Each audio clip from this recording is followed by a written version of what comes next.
This is the Georgia Farm Monitor. Since 1966, your source for state and national agribusiness news, and features for farmers and consumers about Georgia's #1 industry, agriculture. The Georgia Farm Monitor is produced by the state's largest general farm organization, the Georgia Farm Bureau.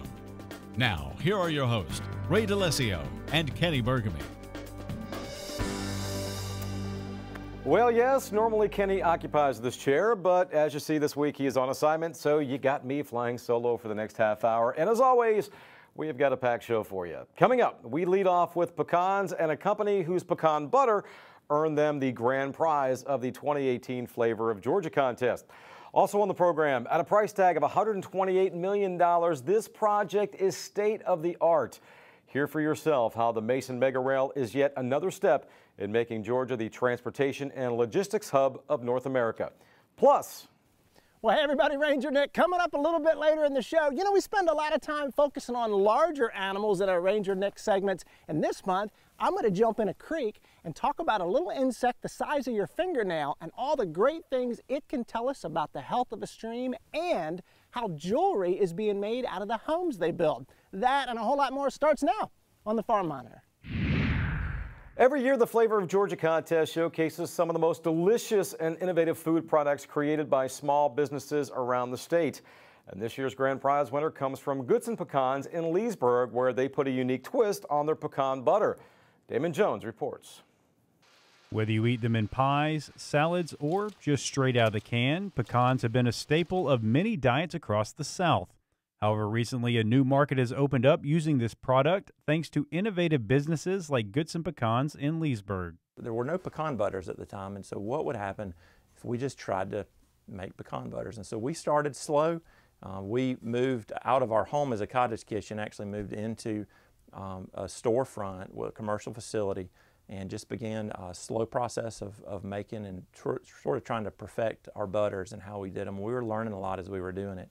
This multi-generational, family-owned company uses the freshest pecans straight from their field to create this unique product. As for the taste and texture, that can be attributed to plenty of testing in their kitchen. We have found just in our experimentation with it, some varieties that work really well together in making the butter.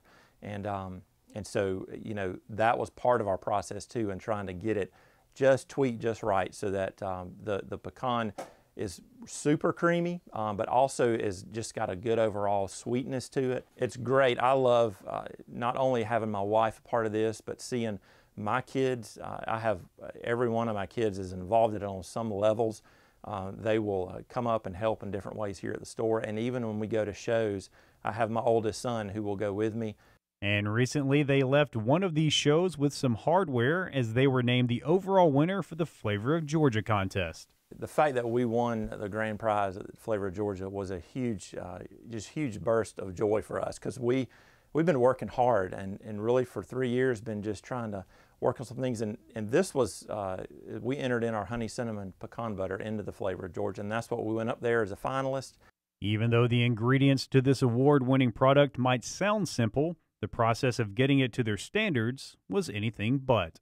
We experimented with several different varieties of honeys to find something that would pair well not only with pecans but also with cinnamon and with sea salt, and would overall just the whole thing would have a great flavor profile to it. And that's what we feel like we found with our honey cinnamon pecan butter. Is it's got a great balance of flavor in all those 4 aspects of the ingredients that are with it. It's not just the taste consumers will come back for, as this pecan butter, as well as others Goodson Pecans sell, can be part of a healthy diet. It's got a lot of great nutritional value. It is very high in antioxidants from the pecans, but it's also got other properties that you're going to find nutritionally from the honey, from the cinnamon, from the sea salt. And we offer not just the honey cinnamon, but we also offer our creamy and crunchy, and those are great for you. And if you love pecans, if you love like other butters, it is worth trying it. And they hope this is just the beginning, as the Goodsons are always looking to update their product list. We are excited to be not only pecan farmers, but also developers of pecan products. And I think there's just tremendous days ahead. Reporting from Leesburg, I'm Damon Jones for the Farm Monitor. Well, since the introduction of power to the West Georgia area, Carroll EMC has established a presence in the rural community. To help further build relationships and show their support for agriculture, twice a year the company holds an agribusiness seminar which hosts more than 200 farmers, FFA students, and business leaders.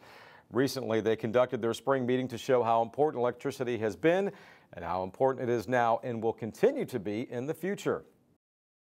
We want to honor our heritage, but we want to leave a legacy. We want to leave a legacy for those that come behind us. So we're just, and a big part of our heritage is our support of agriculture. You know, we began to get electricity out into the rural communities to farmers.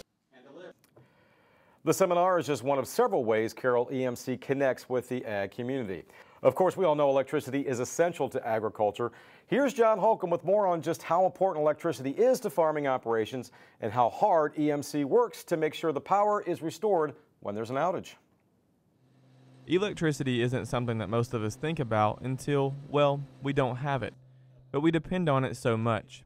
This dairy and poultry farm in West Georgia is the same way, except if they don't have it for too long, there could be a lot of money lost. That power failure in the middle of making milk completely kills us because we have to either throw out the milk or it's got to sit in the vat for a long period of time until the power comes back on. Not to mention that when the cows don't get milked, it could harm their health. If we do not milk our heifers, they will get sick. It's just like any other human. Naturally, if we create something, it has to be pulled from our bodies. For the most part, though, they don't have to worry about power outages. But when they do lose power, there's a good reason for it. We actually have power pretty well down here. The only time I think we didn't have power for a long period of time was when we had the snow. And that was, I mean, that snow was heavy. That reliable power can be contributed to Carroll EMC. We got a chance to take our cameras into the command center so we can get a look at what all goes into making sure the grid is up and running. In order for that to happen, someone is in this room 24 hours a day, 365 days a year. When the storm comes through, this is the main hub. This is where all the outages come to once members call and report their power out. Their goal is to have the power restored as fast as possible and as safely as possible. To have someone dispatched out to an outage is usually within 5 minutes. Of course, if it's a major outage, it may take a little bit longer to get the correct crew there once we look at the map and see who's the closest. But that's the easy part compared to what comes next, and that is actually fixing the lines. A lot of times when we're out there working, it's many hours. Sometimes, you know, all night. You know, we have worked anywhere from, you know, 18 to 24 hours straight before we can get some help or relief in. Obviously, there are a lot of dangers involved when working out in the elements, not to mention the fact that they're working with high voltage lines. It's very dangerous because we have been working for several hours. Then we're working with high voltages at 7,200 volts or 14,400 volts. And a lot of times we hadn't had sleep that we might be wanting. There are also some other things on their minds. You not had to just be totally aware of your surroundings and what was going on. And then, you know, not to mention our families at home. You know, we all have families that we've left that we're thinking about, you know, how they're doing or what's going on with them. So there's many things going through the mind and a lot of hazards out there that we're dealing with. Reporting in Carrollton for the Farm Monitor, I'm John Holcomb. Well, hey everybody, Ranger Nick coming up. I'm sitting along a creek, going through the leaves, looking around for different kind of insects, and a special kind I want to show you next, but you're not going to believe how beautiful it is. That's coming up after the break.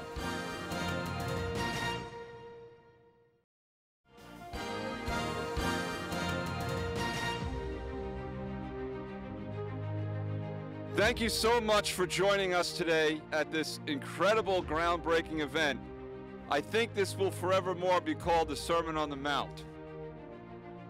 What you have here and behind me will be all rail track, and that rail track will turn and head into what is now known as the Mason Yard, soon to be the Mega Mason Yard, and that will expand this capacity of this facility on the rail side from 500,000 lifts a year to 1 million lifts a year. Ultimately, this will take 200,000 trucks off the road. This will also open up new markets for the Georgia Ports Authority. We service Memphis today, but we're going to service it in a bigger way. We will be heading trains up to Chicago and St. Louis and Columbus and many other locations. Through forward-thinking infrastructure investment, Georgia is strengthening its position as the forefront of economic development. That's vital for the 440,000 Georgia jobs currently supported by the port operations, and for expanding our Georgia port's potential to support future economic development. GPA has become a gateway not only for Georgia but for America, and a gateway into America and a gateway for America outbound. The Mega Rail fits well in better train handling. It fits very well in enabling growth and taking trucks off the highway. It's been very, very impressive to watch the growth of intermodal coming through the port and the ship activity coming through the port, handling larger ships. We handle a great deal of that freight, and we're looking forward to seeing that grow as well.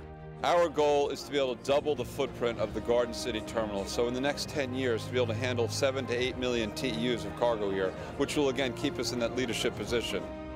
Congestion that will be relieved from Garden City is a secondary that we're really not talking a lot about, but we'll save hours for the people of Garden City coming through that will now be an overpass, so they won't be there. Most of those trains will now take the track that's on our terminal and go around the perimeter of Garden City. So the positive impact on this community is very significant.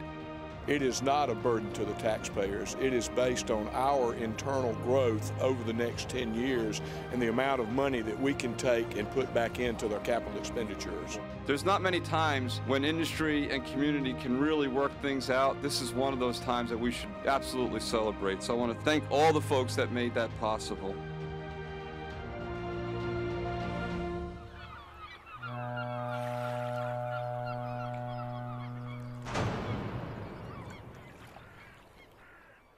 With or without water, summertime or in the dead of winter, creek exploring is a great way to enjoy the outdoors, nature's playground, so to speak. This month, Ranger Nick shows you the do's and don'ts of creek exploring, along with some of the ways to make your adventure one to remember. Well, the temperatures are heating up. The kids, they'll soon be out of school, and I find myself today along a creek to tell you a little something maybe you could do with them to get their minds engaged and get them more outside in nature.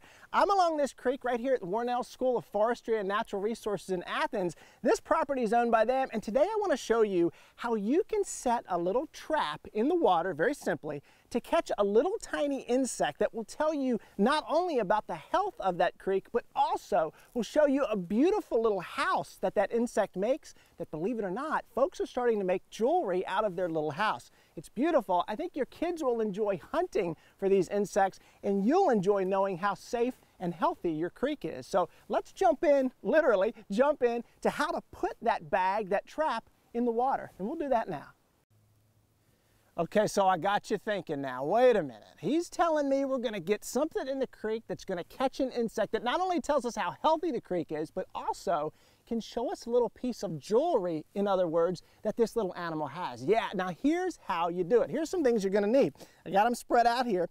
First of all, at the University of Georgia, with some of the work that we do, we use something similar to this little laundry bag. This is something you can get at a dollar store, literally for $1.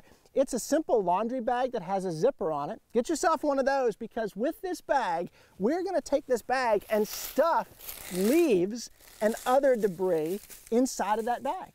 We're gonna close it back up. We're gonna take this bag into the water, and we're gonna weight this bag down with some rocks. So I can literally walk over here into the creek, put it down once this thing is closed, and sink that little bag into the creek.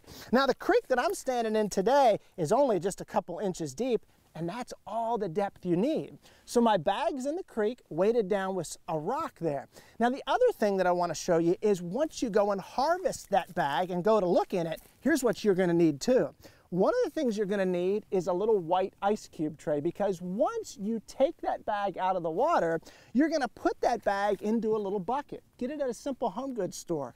Put that debris, all the leaves and things that are now wet, into this bucket, and start sifting through it. Start looking through it, and as you find some beautiful little critters, some little insects, put them inside of this little white ice cube tray. It'll help you see them, and it'll help you be able to pull out those little houses that I'm about to show you next. Very inexpensive, very fun, and yet gets those kids excited to get in the water and look for it. So let me show you what we found here next.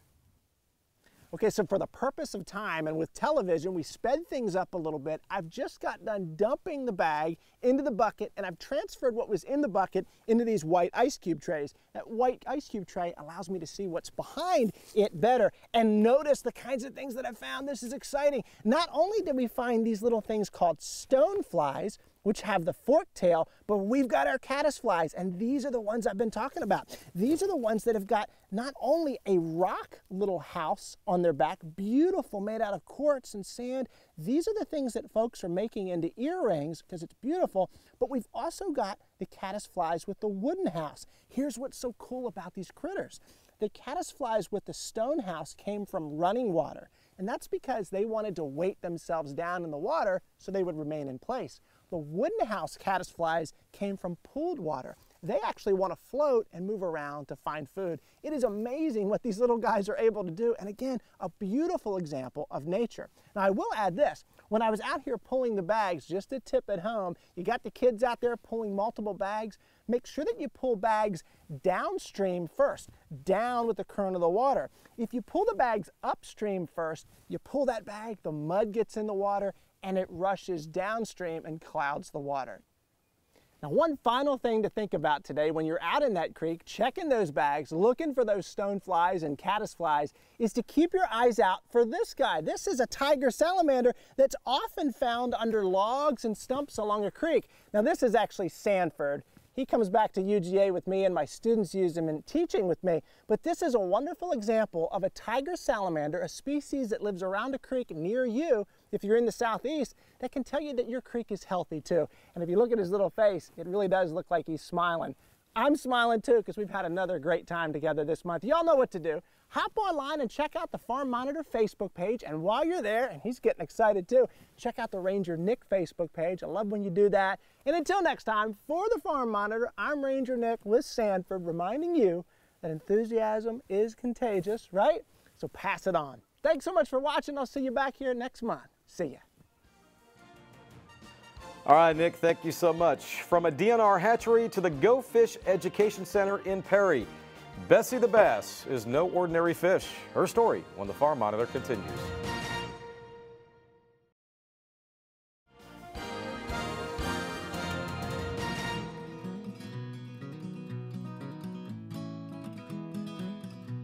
My name is Brian Harper, and I'm from Junction City, Oregon, and I am a fifth-generation farmer. We've raised just about everything that's come through the Southern Valley. In this last 2 years, since I've taken over from my dad, I have decided to specialize in hazelnuts. We've been raising hazelnuts for 4 generations now, and now it's just part of life. I went to the University of Oregon, got a psychology degree, I ran track and field, I'm a pilot. I do a lot of different stuff, and that's helped kind of make me who I am. I grew up on the farm here with a J3 cub of my dad's, and it was a tool for the farm. We'd use it to check crops, growth patterns, irrigation sets, and a lot of times you'd see things that you wouldn't have seen from the ground. It's sort of become a hobby that's gone wild, so to speak. Essentially, I've become a warbird pilot, and I'm earning my hours, flying my T6 Texan, and I'm at Lane Community College now, earning my instrument rating, and I'll be pursuing my commercial, and then eventually my commercial flight instructor. So I just absolutely love it. If I'm not farming, if I'm not here at the farm, I'm usually flying. I was elected to the Board of Agriculture last fall by Governor Brown, and I'm actually on a non-regulatory committee. We definitely try to help essentially guide certain decision-making, for folks there in the Capitol. I'm a conventional farmer, but my neighbors are organic farmers, and that's great. I believe in every form of agriculture to feed our soon-to-be 9 billion plus planet population here. Farm Bureau is one of those organizations that helps keep farming in place. And for someone like myself who's, say, busy trying to establish himself on his family's farm. You can contact, folks at your local farm bureau, and if there's something, say in the legislature that's going on, they're going to know about it. They're going to have representatives there for the industry, definitely fighting for you.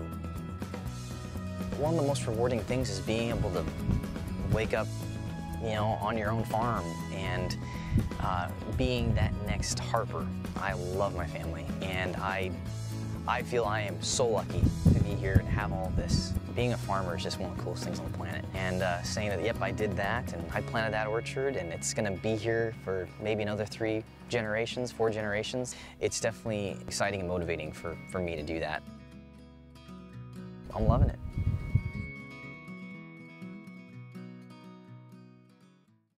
Finally this week, from our friends at the Georgia DNR Wildlife Resources Division, comes the story of Bessie the bass, a popular attraction at the Go Fish Education Center in Perry, and a little creature one could definitely say is the queen of the pond.